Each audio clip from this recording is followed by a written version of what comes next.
Hello guys, আসসালামু আলাইকুম। অবশেষে চলে এসেছি গরিবের দুবাইতে, দ্বীপ জেলা ভোলা কাশফুলের মেলা। এখানে নানান রকমের মানুষ চলে এসেছে কাশফুলের মেলা দেখতে। Another pass blog video, let's go.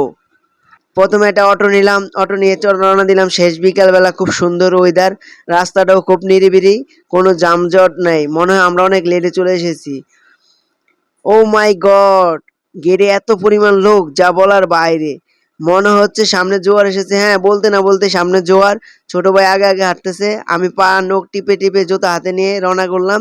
Gate ওর শেষ।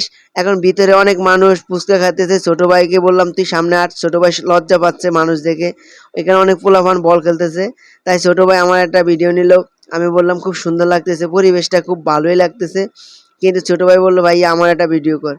ছোট ভাইয়ের ভিডিও নিতেছি। ছোট ভাই আমার চেয়ে খুব স্মার্ট, সে খুব ভাবে নিতেছে, যা আমি পারি না। আমি ওর কাছ থেকে কিছু ভাবসাব শিখতেছি, যেহেতু নতুন ভিডিও করা শুরু করলাম। আমাদের একটা ইউটিউব চ্যানেল আছে, সেখানে প্রায় 82,000 সাবস্ক্রাইবার।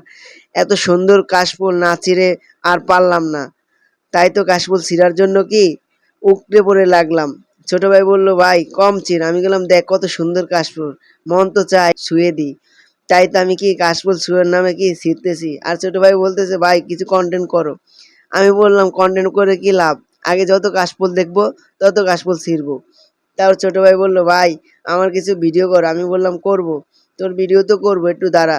পরে ছোট ভাইকে বললাম আমার পিছে পিছে আয়। ছোট ভাইকে একখানে নিয়ে গেলাম, এত একটা কাশফুলের গোলের ভিতরে গেলাম। এখান থেকে কাশফুল দেখেন, না ছিঁড়ে কোনো উপায় আছে? কি সুন্দর কাশফুলগুলা। অবশেষে ছোট ভাই বলল ভাই আমার একটা ভিডিও করে দাও। তারপরে ছোট ভাইয়ের বাপটা দেখেন, ছোট ভাই আমার চেয়েও খুব স্মার্ট। আমি বলেছি না, ছোট ভাই ওই দেখেন কি অবস্থা করে, মানে ওই পুরা লাগে কাশফুলটা উল্টে গেলাইব। এই দেখেন এত ভাব নিতেছে ছোট ভাই, আর আমি বোকার মতো খালি কাশফুল ছিঁড়ারটা লেগে আছি। আমার এত পরিমাণ কাশফুল ছিঁড়তেছি যা বলার বাইরে। আমি কিছু কাশফুল ছিঁড়েছি, একটা মেয়ে এসে আমার কাছ থেকে নিয়ে গেছে, নাও করতে পারলাম না। ছোট ভাই এখন দেখেন বাপ নিয়ে আবার হাঁটতেছে। এখন আমরা চলে যাচ্ছি নদীর পাড়ে। ছোট ভাইকে নিয়ে ছোট ভাই পিছে পিছে হাঁটতেছে, আমি সামনে। ছোট ভাই বলছে ভাই তাড়াতাড়ি হাঁটো, আমরা নদীর পাড়ে যে আমি একটা টিকটক ভিডিও করব। ছোট ভাইয়ের খুব আইডিটা বড়, বলতে চাচ্ছি না, আপনারা কোনো একদিন দেখতে পারবেন। আমি নদীর পাড়ে যেতে না যেতে ছোট ভাই তার টিকটক করা শুরু করে দিয়েছে। এখানে অনেক মেয়েরা আছে, তাদের ভিডিও আমি করিনি, চাইলে করতে পারতাম। এখন নদীর পাড়ে শীত বাতাস, কত সুন্দর নদীর ঢেউ, সেগুলো উপভোগ করতেছি। সবাই ভিডিওগুলো শেয়ার করে দিবেন।